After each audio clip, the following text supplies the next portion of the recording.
Now it's time to start. Y'all are looking good. We can't help it. Stephanie's mama is in the hospital. Let's make sure we pray for her.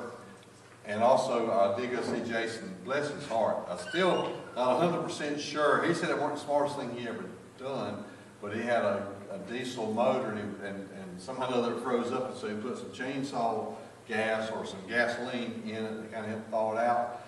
And it sparked. And he said he turned around about the same time it sparked, and so it burned his ears, his face, his eyebrows, his eyelashes, his whole face, his neck. His shirt caught on fire, but he got it off, so he's burnt up from here up, and his hands are all burnt. And so I try not to say any joke. I want to joke around at all in there. And he told me, he said, if you don't joke, that's why I wanted you here. I said, well, okay, Bubba, you want it, you got it. I took the filter off, but we had a good time, though. We did. Could I ask a question? You can ask a Is question. that the same gentleman you talked about Sunday morning? Uh-huh. And what was the story Sunday morning about him getting burned? It was a gas logs.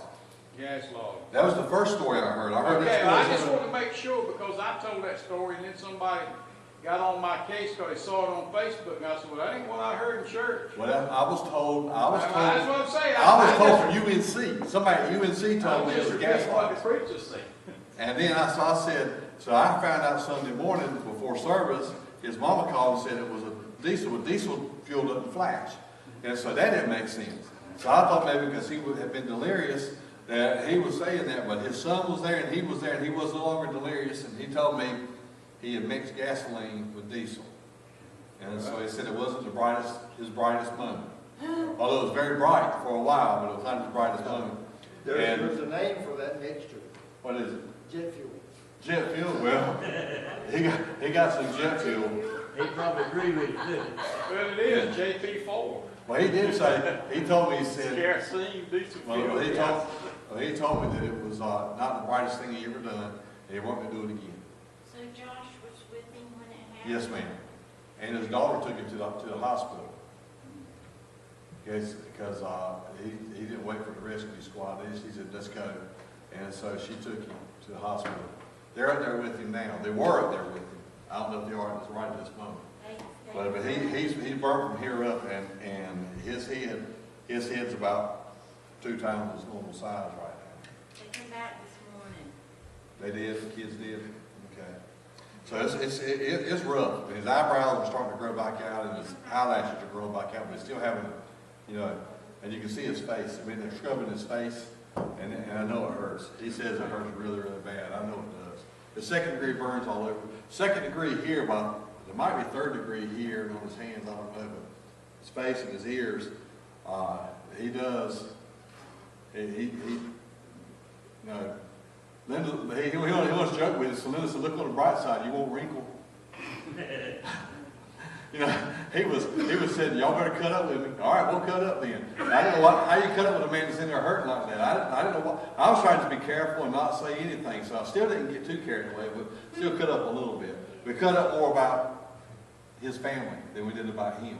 Because bless his heart, he was in pain.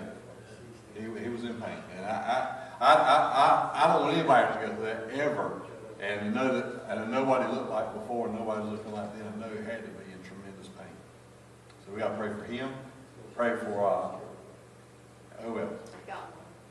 Hannah Lee, she has been confirmed to have the flu, and Penny left late yesterday afternoon and took her to a hotel because she felt like if she could get in the tub, she could, feel a little bit better because they only have showers in their rooms.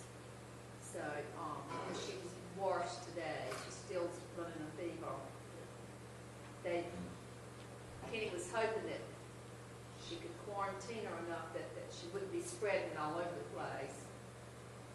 So and it's tough. yes, it's tough. I can't even imagine that either. I remember when I was sick for 3 weeks. I've never felt like that ever, especially for that long. I've never been down that long, and so that was just something else. Also, there's this dummy today that was trimming his beard and took the scissors and cut the bottom of his lip off.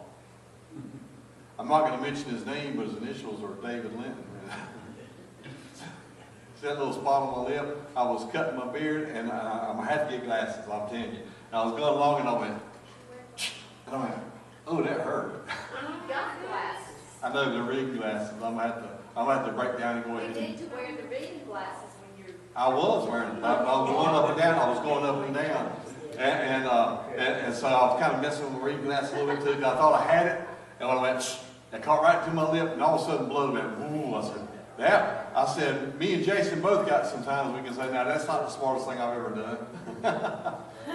When you start shaving with bifocals on and you cut your ear and cut the top of your head. Oh yeah. Okay, well let's go ahead and start open in prayer, and then we're going to go to worship, and then we can go back in and have prayer requests. We're going to pray for all these urgent prayers because Hamley and Jason and Stephanie's mom, they're all urgent, very, very urgent. And if you can think about it, if you happen to have his number, if you happen to have Jason's number, if you can send, if you can't call him, as a matter of fact, he can't talk on the phone right now, maybe on the speakerphone, but he can't talk on the phone, but and he can't use his hands. But if y'all could send something to him, encouraging, maybe a little encouraging text, just send him a little encouraging text, to him. God's in control. You're going to be fine. God's got this. Just something encouraging, and that'll be awesome. And just know that anything you do like that, it'll come back to you one day. It'll come back. And I like. It's just like I said. I didn't know what to expect, and the same thing. Stephanie's mama. She's sick, and she has cancer, so we need to pray for her. And so let's just be much in prayer, because there's a lot of people right here hurting with a lot of different things. Amen. All right, let's pray. Father, I love you, Lord. I praise your name. I thank you for your grace and mercy. I thank you for this opportunity to be in your house to worship you in spirit and in truth. I ask you to touch Hannah Lee. I ask you, Lord, to touch Stephanie's mama. I ask you to touch Jason. Lord, I ask you, Father, right now, Lord, these are three powerful things that need to be touched right now. Father, we thank you for it, Lord, knowing you're able. And Lord, this service, Lord, glorify you. In the name of Jesus, we pray. And the church said, Amen. Amen. Everybody stand up. Beth, you're going to lead us, because I'm going to play the bass tonight.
And I don't have enough cord to get over there. I stepped out so she could see me. Okay, can you see me? Yeah, can now. As soon as I get rid of that tree, it's so much better. I don't have much of a cord over here. I'm landlocked.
remember.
Can you imagine how she'd sound if she could hear us? And I don't know how it went on. All right, let's go ahead now and take the official prayer request. We know